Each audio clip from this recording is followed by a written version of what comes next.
Berkisah seorang bujang sejati yang bosan dengan kehidupan monotonnya. Kerja, makan, kerja lagi makan lagi. Dan lagi begitulah setiap harinya.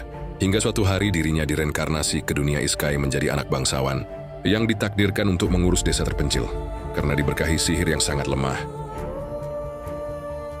Nanto.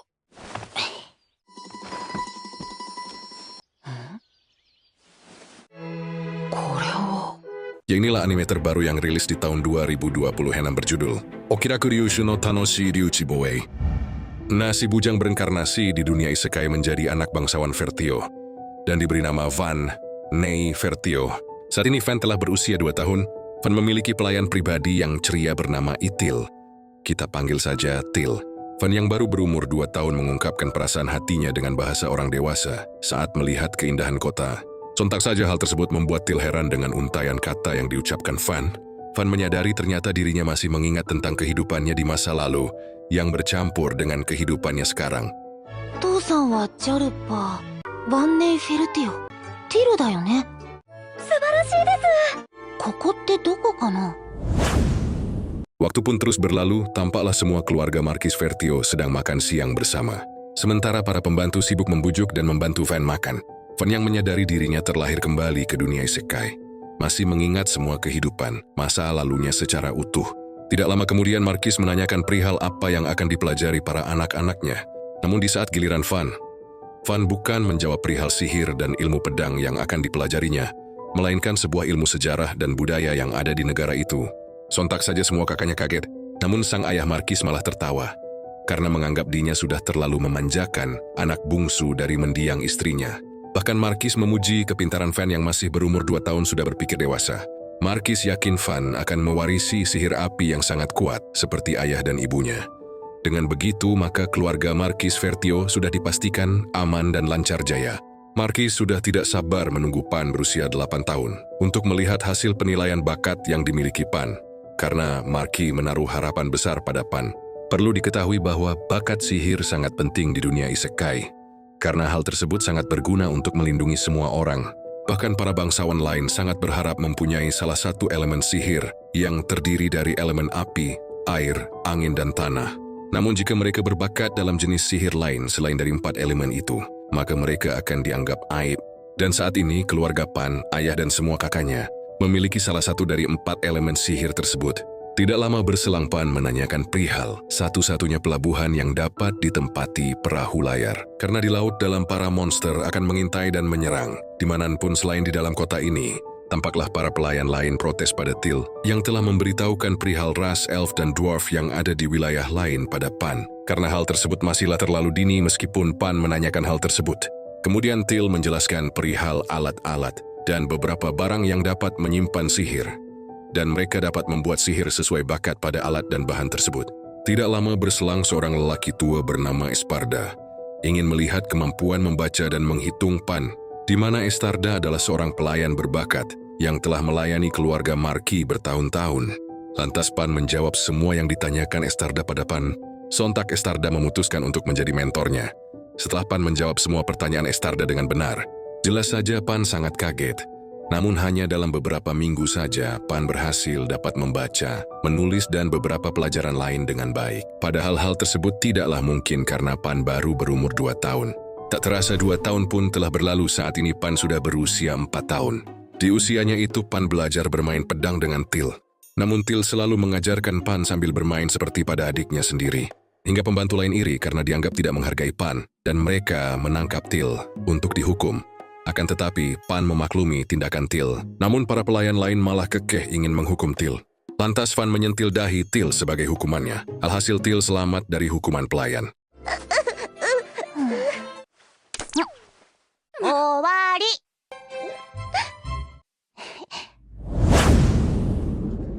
Nah, di saat umur Pan sudah mencapai 5 tahun, kemampuan berpedang Pan telah setara dengan para prajurit magang yang lebih tua darinya. Bahkan Pan menganggap pertarungan dengan tema sebanyaknya hanyalah permainan biasa saja, hingga mereka menganggap Pan sangat hebat dan jenius dalam bermain pedang.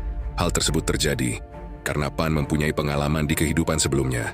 Namun mereka menganggap Pan sangat berbeda dengan kakak-kakaknya, yang selalu merendahkan status mereka. Tidak lama berselang Dede sang wakil komandan kesatria, Ordo memeriksa tangan Pan yang mulus tanpa kapalan. Ya Dede memeriksa tangan Pan itu karena mendengar Estarda diperintahkan untuk mengajar Pan dengan keras dari biasanya. Sontak saja Pan kaget karena Pan baru tahu ternyata belajar tersebut diperintahkan oleh ayahnya. Dan saat ini Dede menawarkan diri untuk membantu Pan dalam belajar pedang. Karena Dede merasa Estarda terlalu mengandalkan mata pelajaran akademik. Padahal, seharusnya Pan menempuh jalan ilmu pedang, dan Dede akan menjadikan Pan pendekar terhebat di negeri itu. Lalu ketika Pan bersedia untuk belajar pedang pada Dede, jelas saja Dede sangat senang.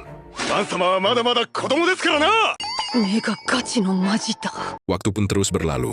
Tampaklah Pan kelelahan setelah mengikuti latihan pedang pada Dede, dari pagi hingga sore hari. Bahkan Dede meminta Pan untuk latihan berjongkok saat istirahat.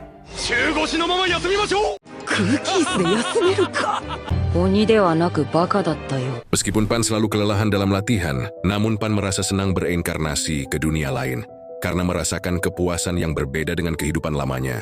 Dan Pan akan menikmati kehidupan keduanya di dunia isekai sepenuhnya. Selama 2 tahun Pan terus belajar dan terus belajar setiap hari, hingga Pan berasumsi bahwa dirinya tidak akan pernah menikmati kehidupan barunya. Dan akhirnya Pan memutuskan untuk menjadi pemalas agar menjadi anak normal, bukan anak jenius. Kemudian Pan meminta Til untuk mengantarnya ke pasar terbesar di kota tersebut. Tampaklah Pan sangat senang melihat keramaian pasar, dan sangat takjub melihat gedung dagang Mary yang sangat besar. Tidak lama berselang mereka dikagetkan oleh orang tua bernama Nono, yang membawa bocil dengan cara diikat. Sontak saja para pengawal Pan langsung bersiap dengan pedangnya. Akan tetapi Pan menahan mereka.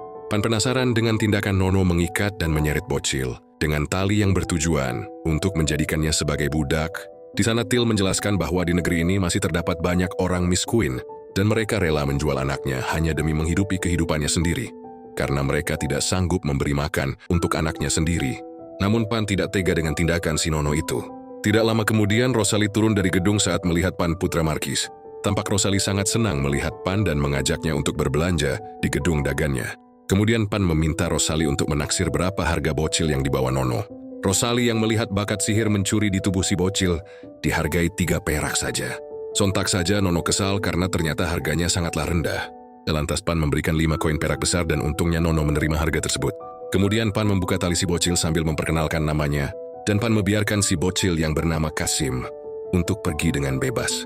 Di sana Til heran dengan tindakan Pan yang hanya ingin membebaskan Kasim. Namun Kasim nampak bingung karena dia sendiri tak tahu harus kemana. Lantas Pan meminta Kasim untuk tinggal di rumahnya saja. Sebenarnya para pengawal sempat heran karena hal itu sangat mustahil. Namun Til menegaskan jika Pan yang memintanya, Markis pasti mengizinkannya, asalkan Kasim dijadikan sebagai budak. Lantas Rosalie membantu Pan untuk melakukan kontrak budak pada Kasim. Muncullah segel budak yang hanya ada di tangan Kasim. Setelah itu Rosalie memberikan diskon dengan menghapus biaya kontrak karena Pan pertama kali berbelanja di tokonya. Tampak Rosalie sangat senang ketika Pan mengucapkan terima kasih kepadanya karena sangat langka sekali seorang bangsawan mengucapkan hal itu.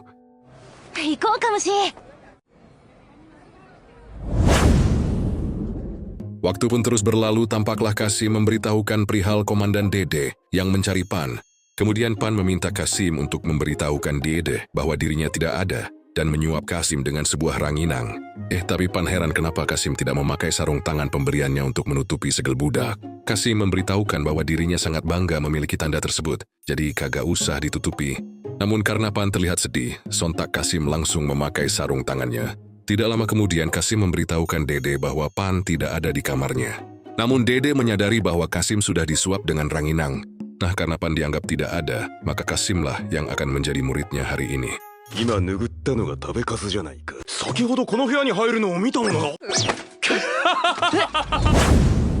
Di sisi lain, tampaklah para penduduk membicarakan perihal Pan yang harus melakukan penilaian sihir karena sudah berusia 8 tahun. Mereka berharap Pan akan menjadi tuan mereka karena Pan sangat ramah kepada siapapun. Mereka yakin Pan memiliki bakat sihir api dan angin seperti keluarganya. Akan tetapi sungguh tidak disangka, Markis sangat marah karena ternyata Pan tidak memiliki bakat 4 elemen. Bahkan Pan hanya memiliki bakat terburuk, yaitu bakat sihir produksi. Markis begitu marah karena Pan tidak akan bisa melindungi rakyatnya dengan sihir tersebut. Padahal Pan anak bungsu dari Markis dan Mira yang memiliki sihir api terkuat. Tampaklah Markis akan mengakhiri nyawa Pan karena dianggap sebagai aib keluarga. Namun tiba-tiba kakak Pan yang bernama Murcia menghalangi sang ayah dan menyarankan untuk mengirim Pan ke desa terpencil yang belum berkembang, di mana desa tersebut dikelilingi pegunungan yang dihuni monster. Untungnya sang ayah menerima usulan dari Murcia, hitung-hitung sebagai tempat pembuangan bagi Anna yang dianggap aib keluarga. 準備ができ次第出ていけ。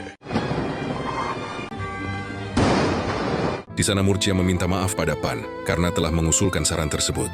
Murcia rela jika Pan harus membencinya. Namun Pan memahami maksud dari Murcia dan dia sangat berterima kasih karena Murcia telah menyelamatkan nyawanya. 精一杯させてもらう。 Esok pagi Puncaang tampaklah Til begitu kesal dengan tindakan Markis yang akan mengirimkan Pan ke desa terpencil. Namun Pan malah ingin segera pergi ke desa tersebut, yang akan membuatnya mempunyai banyak waktu luang dan Pan berencana untuk mengubah desa tersebut sesuai dengan keinginannya. Tampaklah semua barang-barang kebutuhan Pan diangkut ke dalam kereta barang, namun Pan dilarang untuk membawa seorang pun pengawal kesatria Ordo, hingga Pa hanya dikawal Kasim dan petualang yang disewa Murcia. Namun tiba-tiba Til pelayan pribadi Pan malah ingin ikut bersama Pan. Nah, tidak lama kemudian Dede muncul membawa anak buahnya karena Dede telah mengajukan pensiun pada Markis. Lantas Estarda juga ingin ikut bersama Pan dengan alasan agar dapat memberikan pelajaran lagi pada Pan. Jelas saja Pan agak bete karena harus belajar lagi dari mereka. Tapi Pan juga sangat senang karena dia tidak akan kesepian. Bukan hanya itu, semua warga memberi salam perpisahan yang hangat untuk Pan. Pan sadar bahwa mereka mencoba untuk menghiburnya agar Pan tidak bersedih. Karena sebenarnya Markis meminta Pan pergi secara diam-diam. Namun faktanya para warga sangat antusias menyemangati Pan yang baik hati.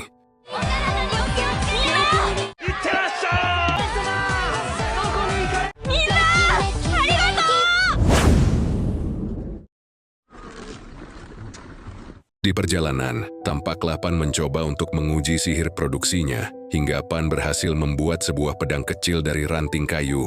Di sana Pan berharap ada cara terbaik untuk memanfaatkan sihir yang dimilikinya. Tampaklah rombongan mereka sudah mulai mendekati wilayah desa yang mereka tuju. Kemudian Pan memberitahukan Kasim untuk kembali ke rumah Markis jika Kasim tidak betah di desa yang akan mereka tempati. Intinya Pan akan membebaskan Kasim dari kontrak budak dan akan meminta kakaknya untuk melindungi Kasim. Namun Kasim dengan tegas menolaknya, karena Kasim sudah mendedikasikan hidupnya kepada Pan. Apapun resikonya Kasim akan selalu setia melayani Pan selamanya, karena Kasim sangat menghormati dan mengagumi Pan. Sontak saja Pan kaget dengan pernyataan Kasim. Namun tiba-tiba kereta tersebut berhenti mendadak. Lantas pengawal memberitahukan Pan dan yang lainnya bahwa desa yang mereka tuju sedang dikepung bandit. Kemudian mereka semua berkumpul merundingkan bagaimana cara melawan para bandit pengepung desa yang terbiasa bertarung. Pan berasumsi bahwa desa yang dikelilingi papan kayu tidak akan bisa menahan serangan panah. Pan melihat para pria berotot berdiri di depan gerbang yang menuntut penduduk desa untuk mempertahankan diri seperti kura-kura dalam tempurung. Pan memperkirakan jumlah mereka sekitar 50 orang. Sedangkan jumlah orang yang saat ini bersama Pan hanyalah sedikit. Dengan kata lain, Pan telah kalah jumlah. Kemudian Dede meminta izin pada Pan untuk menyerang agar dapat menghentikan tindakan mereka. Dede menyadari dengan jumlah mereka pasti akan ada korban. Namun Dede yakin serangannya akan mengusir para bandit. Akan tetapi para petualang menolak untuk menyerang bandit karena mereka disewa hanya untuk mengawal Pan sampai di desa saja, alias bukan disewa untuk mempertaruhkan nyawa mereka. Dan melindungi warga desa tidak ada hubungannya dengan tugas mereka sebagai petualang. Kemudian dengan kesal, Dede meminta mereka untuk melindungi Pan dan mereka harus melarikan diri jika keadaan semakin memburuk. Namun Estarda tidak menyetujui saran yang diajukan Dede, karena meskipun mereka dapat merebut kendali, Pan tidak akan memiliki masa depan jika Dede harus meninggal di sana.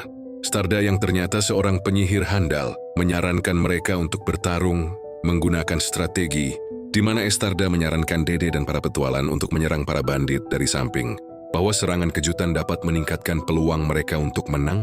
Tampaklah Pan khawatir dengan keselamatan Estarda yang akan menjadi umpan demi keselamatan Dede dan para petualang. Jelas saja Pan tidak mengizinkan Estarda, meskipun hal tersebut kesempatan terakhir untuk memamerkan kekuatannya. Pan berpikir Estarda yang sudah banyak berkontribusi pada keluarga Markis tidak layak mati di medan perang. Dengan kata lain, Pan tidak ingin membiarkan Estarda, Dede dan yang lainnya tewas di medan perang. Karena Pan yakin dirinya tidak akan bisa mengembangkan desa jika harus kehilangan mereka. Bahkan ayahnya akan menyalahkan Pan dan menghukum mati. Tiba-tiba Til dan yang lainnya kaget ketika Pan memutuskan untuk menjadikan dirinya sebagai umpan. Bagi Til, lebih baik dirinya menjadi umpan daripada harus mengorbankan Pan.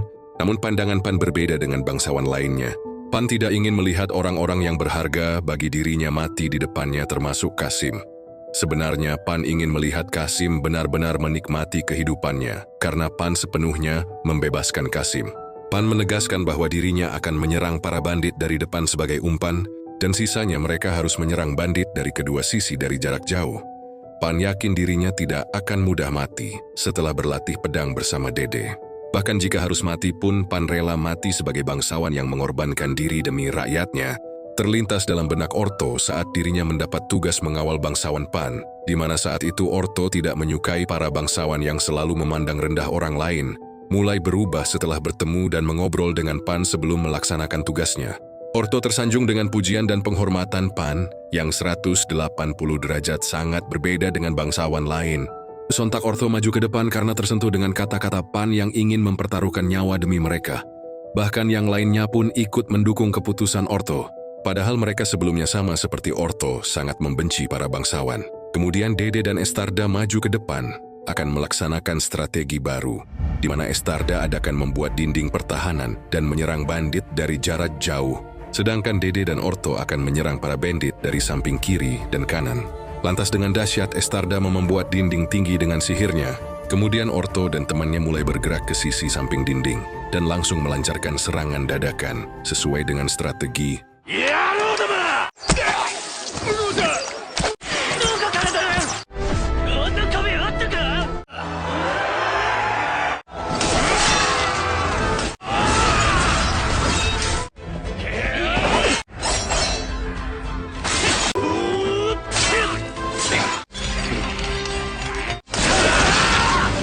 Tampaklah Dede mengeluarkan aura membunuh dengan hebat, hingga membuat para bandit melarikan diri. Namun pemimpin bandit kabur ke arah gerbang dinding, tempat persembunyian para petualang. Sontak saja Orto mengingatkan mereka untuk berhati-hati, namun tiba-tiba...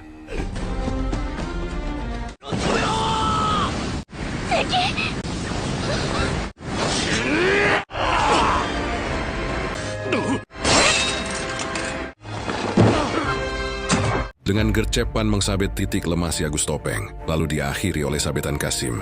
Di sana Fluril begitu kagum melihat Pan yang tegas memerintah anak buahnya, seakan-akan Pan nampak seperti kesatria dewasa, hingga akhirnya para bandit dapat ditangkap dan dilumpuhkan tanpa ada korban satupun. Tampaklah Orto memutuskan untuk tinggal sementara karena tertarik dengan Pan, namun kelompok petualang yang lain ingin melanjutkan petualangan mereka. Berbeda dengan Fluril yang ingin ikut tinggal bersama Orto karena merasa telah diselamatkan oleh Pan. Bahkan anak buah Orto yang lainnya ingin tetap tinggal dan mengikuti Orto karena mereka tertarik dengan kebaikan Pan. Hingga akhirnya mereka semua memutuskan untuk tinggal dan membantu Pan bersama-sama. Bahkan mereka ingin melihat masa depan Pan. Sementara itu Til sangat khawatir dengan tindakan Pan yang telah membahayakan diri. Tidak lama berselang Dede mengumumkan kemenangan mereka yang luar biasa. Kemudian Estarda memberitahu Pan bahwa para penduduk desa sudah berkumpul di depan dekat pintu. Mereka tampak heran melihat penghuni yang sedikit. Lantas Pan memperkenalkan diri pada kepala desa Ronda.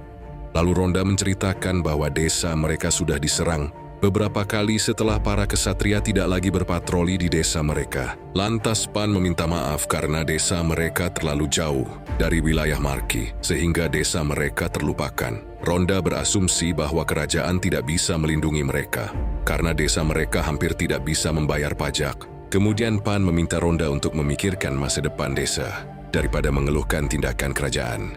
Karena Pan tahu kesalahan tersebut disebabkan oleh aturan hukum negara Belrinet, para petinggi kerajaan.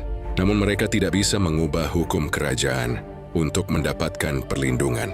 Lantas Pan mengajak mereka untuk mengubah desa agar tidak diabaikan oleh kerajaan dengan melakukan 3 langkah yang Pan sarankan, di mana salah satunya adalah harus memperbaiki dan mengembangkan desa mereka sendiri hingga diakui oleh kerajaan. Mereka bilang kalau ngomong emang gampang, tapi faktanya hal itu sangat sulit dilakukan. Lantas Pan menegaskan bahwa dirinya sebagai tuan baru akan berusaha melindungi dan mengembangkan desa mereka. Namun mereka tidak percaya dengan Pan yang masih bocil. Lantas Estarda dan Dede memperkenalkan siapa mereka dan apa posisi mereka di bawah Pan. Sontak saja mereka kaget dan kagum dengan keudutan Pan. Namun mereka kecewa ketika diberitahu bahwa Pan tidak mempunyai sihir elemen yang dapat melindungi mereka. 執事殿と副団長様。僕の適性は生産系魔術なので全然信用されてないな。いやさん売れるぞ。 Tidak lama kemudian Pan memberitahukan warga bahwa dirinya akan menurunkan pajak 10% dari biasanya agar masyarakat dapat memastikan kestabilan taraf hidup mereka terlebih dahulu. Kemudian Pan meminta Estada membuat tembok pertahanan sementara untuk memulai tahap pertama pembangunan sebelum tembok pertahanan yang kokoh diberdirikan.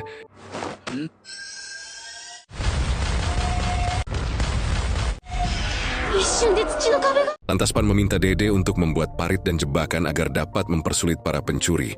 Lalu Pan mengajak semua penduduk bekerja sama membangun desa agar desa mereka maju dan lebih kuat dari sebelumnya. Waktu pun terus berputar. Tampaklah Til penasaran apa yang akan dilakukan Pan dengan kayu gelondongan yang ada di depannya. Yang ternyata Pan ingin menguji sihir produksinya dengan kayu tersebut. 魔力が指先まで来たら紐を編むようにして強くウッドブロックになる。 Tampaklah sebuah balok serat terbentuk setelah Pan menyentuh dan menyalurkan energi sihirnya pada kayu. Tidak lama berselang Ortho kaget melihat balok hasil buatan sihir Pan yang sangat ringan dan keras. Lantas Ortho menguji ketahanan balok tersebut. Dan sungguh edannya balik yang terbuat dari kayu tersebut lebih kuat dan lebih ringan dari baja. Tidak lama berselang Til merasa khawatir dengan energi sihir Pan yang telah membuat banyak senjata dan balok serat. Di sana Pan tahu bahwa mengubah sesuatu dengan sihir produksi sangatlah memerlukan mana yang cukup besar. Akan tetapi mana Pan seperti tidak ada habisnya. Hingga Pan masih bisa membuat katana yang diberikan kepada Kasim. Di sana Til sangat berharap dikasih senjata yang bagus. Namun Til malah dikasih kampak yang membuat Til jadi lebih beringas.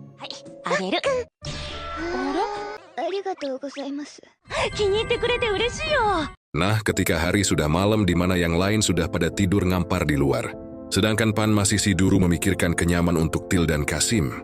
Pan berasumsi bahwa dirinya harus segera mendahulukan kebutuhannya sebelum memperkuat pertahanan desa. Hingga Pan berencana untuk mencoba membuat rumah.